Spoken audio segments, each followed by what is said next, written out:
Om Vakratunda Mahakaya Surya Koti Samaprabha Nirvignam Kuru Me Deva Sarvakaryeshu Sarvada Saraswati Namastubhyam Varade Kamarupini Vidyarambham Karishyami Siddhir Bhavatu Me Sada Gurur Brahma Gurur Vishnu Gurur Deva Maheshwaraha Guru Sakshat Param Brahma Tasmai Shri Gurave Namaha Om Sahana Bhavatu Sahano Bhunaktu Sahaviryam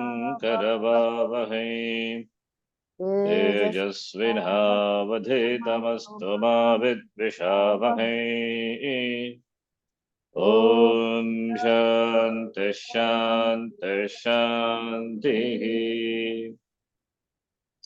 Om Shri Paramatmane Namaha Om Shri Paramatmane Namaha. Atha Chaturthodhyayaha Atha Chaturtho Dhyayaha. We have seen the last shloka. Sarvam karma kilam partha jnane parisamapyate. All the karma, they resolve in jnanam.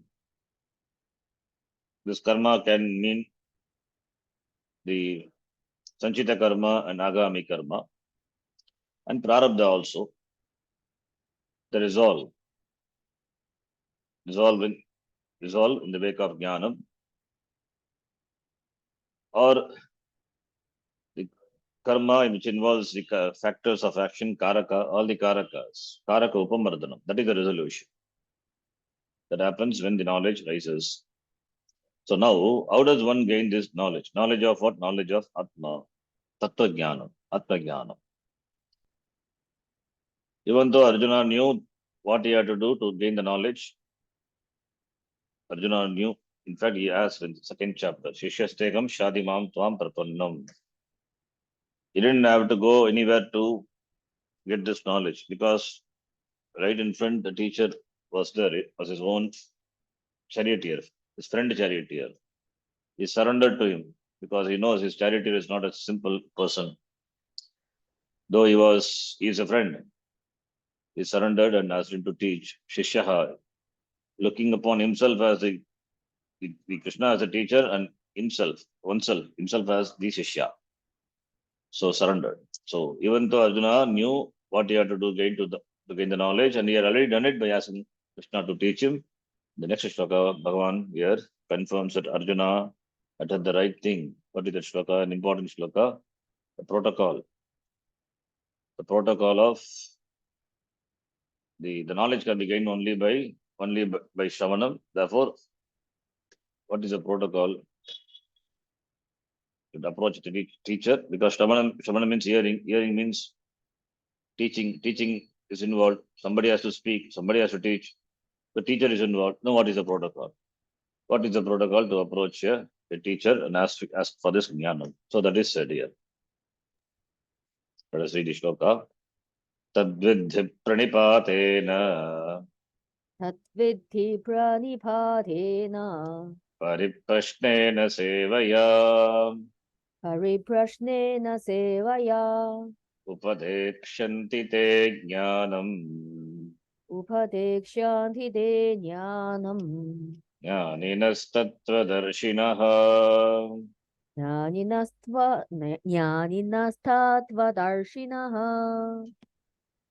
Three things are involved, three actions. Pranipatena, falling at the feet. That is showing one's readiness to receive the teaching. Therefore, there should be respect, there should be shraddha. Therefore, pranipatena. And seva, doing seva, guru shushusha, seva to the teacher, and pariprashna, then asking. So, seva followed by asking. One has to ask. One has to ask. Teacher himself also will not give. So, asking is important. because this knowledge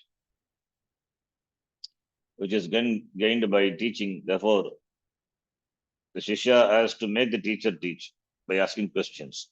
The teacher should get convinced the Shishya is really committed, interested, therefore ask questions. The way he asks questions, the protocol. The protocol is pranipatena. The end is pariprashna, asking and gaining knowledge. For that, pranipata and seva, all these are required. Directly you cannot go and ask for teaching. The teacher has to know that Shishya should know the attitude, should know the readiness of the Shishya. Therefore, going to the teacher and doing seva and surrendering, he should exhibit his readiness. Then he can ask. Or the Shishya can go and ask. The teacher may ask the Shishya to wait, like in Krishnopanishad. There the teacher Pipalada, he asked the Shishya to stay with him for 1 year. At the end of 1 year, that is to test a student if he still has got the inquisitiveness to know the truth. He will stay for a year. Otherwise, he will leave. So 1 year he has to stay. At the end of 1 year, if he has the same question, he can ask. So that is how the Prashnopanishad. So Tadvidhi, may you know, Tadvidhi, the protocol. Tadvidhi, Pranipatena Pariprashnena Sevya, Upadekshanti Te Jnanam, Jnaninaha, Tattvadarshinaha, Tattvadarshi, Jnaninaha, Tattvadarshi, Tattvam Drashtum Sheelam Yasya, Tesham. So those who have the vision of the truth, Tattvadarshi, they teach you Jnanam, Upadekshanti, they teach you knowledge. How? When the Shishya approaches the Guru and offer namaskara and do seva and ask question. So that is the protocol. Tadvidhi. Pariksha lokan karmachitan brahmanaha. Virvedamaya nasti kritaktatena. Tadvijnanartam sa gurumeva vigachit tamitpanagi chotri brahmanishtu mundakopanishad. So understand that. Tad means understand that. May you know that. The tattvam, the teaching. How? Not by oneself. First you have to go to the teacher. Going to the teacher is implied. Otherwise, how will you do namaskara? To whom you will do namaskara? To whom you will do seva? To whom you will ask question? So understand that. Understand the tattvam by approaching the teacher, and then offering namaskara, and then by seva, and then asking proper questions. That question also important. That's Upanishad. You will find the questions around all properly framed. Like in Mundaka, Kasminna Bhagava Vijnate, Sarvamidam Vijnatam Bhavati. The disciple was an informed disciple. He has got paperback knowledge. He's got apadata jnanam. Therefore, he is asking the questions. What is that knowing which everything is known? So appropriate. Or like in Viveka Chudamani, the Shishya asks, Konama Bandha, what is Bandha? What is Moksha? What is this Jagat is all about? What is Jiva? What is Ishvara? Yeah, ask some questions. So asking, and what it means to come out from this bondage, samsara. So appropriate questions. And Tattvadarshinaha, those who have the vision of truth, will teach you. Upadekshanti will teach you. Here Krishna explains how this knowledge can be accomplished. How this Jnana Yajna is to be conducted. The Jnana Yajna starts with approaching the Guru. Guru Mukat Shravana. Every Yajna is in the form of a ritual under certain stipulations. Every karma, Vedic karma, has got certain stipulations, certain conditions, certain methods, certain steps, procedures, such as Desha Kala and what are the oblations to be offered, etc. Such as when it is to be performed, what kind of and how many priests should participate, which materials to provide, who is to be paid what, and so on. So therefore, Yajna is complete only when all the conditions are fulfilled. Then only the Yajna is said to be complete. Then only the result also will come. So these stipulations are all elaborately detailed in the yoga, in the Veda. The Veda is all given in the Brahmana portion. For the Jnana Yajna, we don't require any priest. We require no priest. What we require is only teacher. That is also yajna, but where we don't require any priest, only teacher is required. Nor is there any stipulated time for the yajna. What is a good time to start Shastra Shravanam? There is no time, which is nothing but your inquiry. The moment you get vairagya, the moment you get the moment you decide to inquire the truth, you can start your inquiry. You can step into step into this pursuit. So therefore, inquiry. So here there is no stipulated time for the yajna, jnana yajna, which is nothing but your inquiry. What is the time for? What is a conducive time for inquiry? There is no conducive time. Your readiness is the conduciveness. The moment you are ready, you can start inquiring. When you find your teacher, when you are ready, then you begin. So when you are ready, that is one thing. And when you get the teacher, when you are ready, they say teacher will come. In the tradition, they say when the shishya is ready, teacher will come. The teacher may be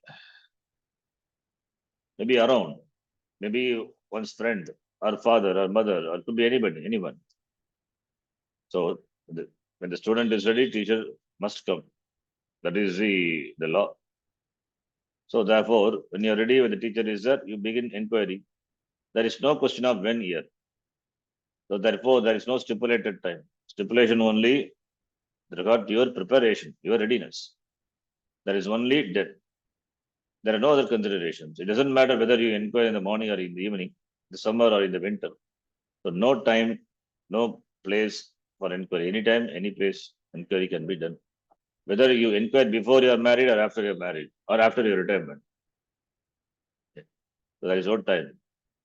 Whether you are young or old, whether you are male or female, whichever country, there are no stipulation, no conditions. Whichever religion, there are no such rules because knowledge is involved, not karma. For karma, there are conditions. Should be a Brahmana, suppose, or should be a Kshatriya, a particular ritual, should be married, or should be a Brahmachari. So a lot of conditions are there. But for knowledge, no conditions. Only for karma, for religious disciplines, are there such rules. So that those rules have to be followed, no compromise. But here, in the case of Jnanam, there are no such rules, no conditions. Whereas in the case of karma, Veda Purva, the rules have to be followed. Then only the ends can be achieved, the desired end for which you perform the yajna. So that can be achieved only when the conditions are fulfilled and the conditions are followed. For example, only married people can perform certain rituals. Without a wife, a man is not qualified to perform karma. That's why wife is called Patni. Patninyo yajna sanyoge. Patni is meant for performing yajna. The Agni which is required for performing the yajna is brought by the wife from the kitchen. So she has to bring. Therefore, a man must have been married to perform the yajna, certain yajnas. Further, a brahmachari can perform certain rituals that a married man cannot perform. Yes, there are some rituals only a brahmachari can perform. Like this, there are varieties of stipulations with reference to karma, whereas for jnana yajna, there are really two. What are the two? First you must find a proper teacher. That is number one. Second thing is, the next stipulation is that you yourself must be proper. You make yourself a fit person in Adhikari Purusha, then find the Acharya. So that Acharyavan Purushaha Veda, the one who has a teacher must know. The one who has a teacher and if the person is qualified, he must know the truth. There is no possibility that he cannot know. Helplessly, he will know the truth. These are the only two conditions. Therefore, the propriety of the teacher. The teacher should be a Shrotriya Brahmanishta. If not Brahmanishta, at least he must be a Shrotriya. Shrotriya meaning he must have been a student. He must have learned from his teacher. He must have learned from the teacher and his teacher from his teacher. So like that, Sampradaya. So Sampradaya is the propriety. Propriety of the teacher and the student is all that really counts in Jnana Yajna. In this shloka, Krishna says, understand that Tat Vidhi. Understand that Tat is referring to knowledge. Understand how this knowledge to be gained. By what means it is to be gained. Three other things were mentioned as a secondary means towards gaining this knowledge. Pranipata. Pranipata is namaskar, offering namaskar, prostrating to the teacher. That shows he is respectful, is shraddha, is surrender. His surrender is is shown by his namaskara. Pariprashna, asking questions. And Pariprashna, it's important, asking questions which are proper, which are proper questions. And Seva, serving the teacher. By serving the teacher, you will have the opportunity to stay with the teacher for a long time. Therefore, the teacher can understand your attitude, and so that you can ask questions. Therefore, serving the teacher. The significance of the act of prostration. Why should we do namaskara to the teacher? To perform the act of prostration doesn't mean that you are doing exercises. We are not doing push-ups by doing namaskara. First, you have to find a teacher. Then approaching the teacher. Acharyam Adigamya, having approached the teacher, reached the teacher, you salute him or her. The teacher may be he or she. That is what is meant by pranipata. The literal meaning of which is falling down properly. Pranipata. Pat dhatu it is. Pranipata. Pat dhatu. Pat means to fall. Not obstructed by a stone and falling. It is falling down properly. Prostration. So that is with the right attitude. This attitude is also called namaskaraha. The intention of which is to show one's respect. So respect is shown by namaskara. So namaskaromi, not just by words. One has to do namaskara. Namaskara to be done means namaskara to be done. Namaskara, just saying and holding the hands, that will not do. One has to do namaskara, the tradition. That is the tradition. There are different forms of pranipata or falling down. One way is to bend down and touch the teacher's feet. Another is to place your hands together and bend your head slightly. If you are old, not able to fall on the namaskar on the ground, at least bend your head and bend slightly. Like this, there are varied types of namaskara. One of which is called Ashtanga Namaskara. In fact, this is what a healthy person should do. Ashtanga Namaskara. The Namaskara in which all the 8 limbs, Shiraha, Urus, that is head, chest, and the trunk, body trunk, the knees, and hands, feet, and the mind also. Mind and one's words should touch the ground. That is a shloka. That is shloka for Ashtanga Namaskara.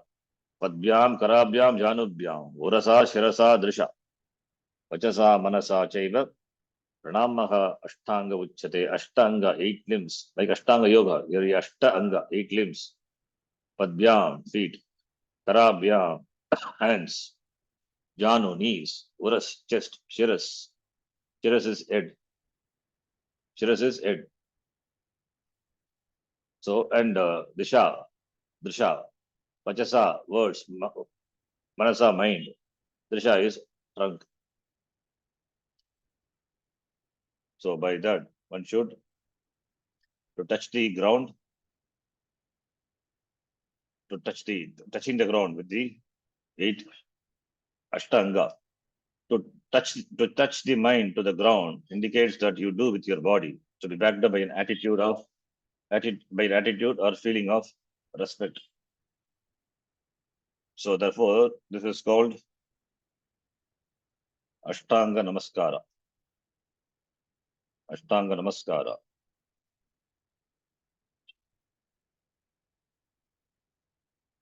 So Drisha meaning, just checking, Drisha meaning it is Drish means eyes. It means you have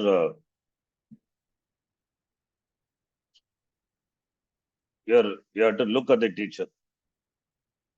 That is to the mind. The mind should be the Drisha. Drisha. So that is Drish from the Dhatu. It is desired. Drish. Drisha meaning eye. Literal meaning is eye. Drisha.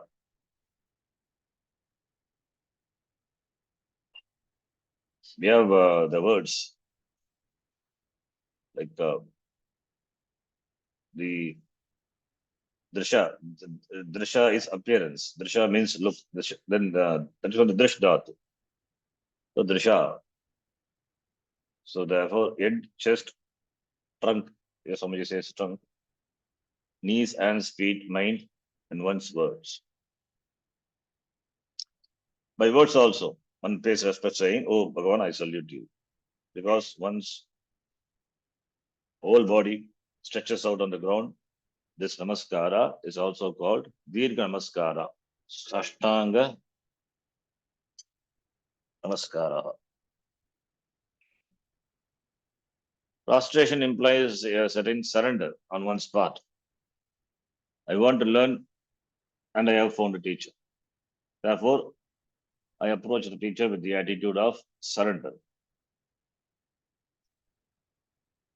I am ready to give up my ahankara, my ego, because I want to know. So, therefore, namaskara symbolizes giving up of ego, to accept, the readiness to accept the teacher, the teaching. So, that is that's when namaskara is done. Namaskara is not to satiate teacher's ego. So, it's surrendering on ahankara, because the student comes with prior notion, prior idea about the knowledge. Therefore, he has to set aside and should be completely available for listening. Therefore, namaskara, that symbolizes namaskara. One's readiness, namaskara is important. And another way of symbolizing readiness is taking samit, that twigs, the fire twigs in one's hand, showing as the twigs, when it is exposed to the fire, it will catch fire immediately. Similarly, the student is also ready to receive the teaching. So therefore, the attitude is implied in all this symbolism. This giving up is an important attitude, and the Dirgha Namaskara is a symbol of this particular disposition of the mind. Proper questioning and service to the teacher. The second means for gaining the knowledge is proper questioning, pariprashna, asking appropriate questions at the right time, taking into consideration the context of what is being taught. All these are important. We have seen such questions in our inquiry into the Gita. To name a few, what is this bondage? Koyam bandhaha. This is from Viveka Chudamani. Koyam bandhaha. How is that? Katam bandhaha. How is that? How has it come about? And what is the means for release from this bondage? What is release from this bondage? How does it take place? Katam mokshaha. Iti Viveka Chudamani, the disciple, asks appropriate questions. Therefore, asking questions, appropriate questions at appropriate time. So that's important. Only when the bondage is clear, then will moksha become clear. So knowledge of bondage should be clear. One has to understand or discover the fundamental problem so that one will look for solution. In response to such question, the teacher will say, you require knowledge. Then you may ask, what is knowledge? Ka vidya. The knowledge, vidya, is opposed to ignorance. Avidya. The teacher will reply. The knowledge is opposed to avidya. In this way, certain questions may arise, and whenever appropriate, they should be asked, because the subject matter is something that must be understood. This type of questioning is what is meant by pariprashna. As Arjuna himself asked, we have seen the third chapter and the fourth chapter, he asked questions. In fact, the second chapter, it is over. The third chapter, because he asked question in the third chapter, therefore, the Gita is. The third means of getting the knowledge mentioned in the shloka is seva, service to the teacher. Anything can be done for the teacher. Anything that can be done for the teacher is that should be done. This is a very common aspect of the guru-shishya relationship. While the student is getting the knowledge, guru shushrusha or ashrama shushrusha. There is no other payment involved, no tuition fee, no charge for room and board and so on. Guru Seva is an attitude that is important for gaining the knowledge.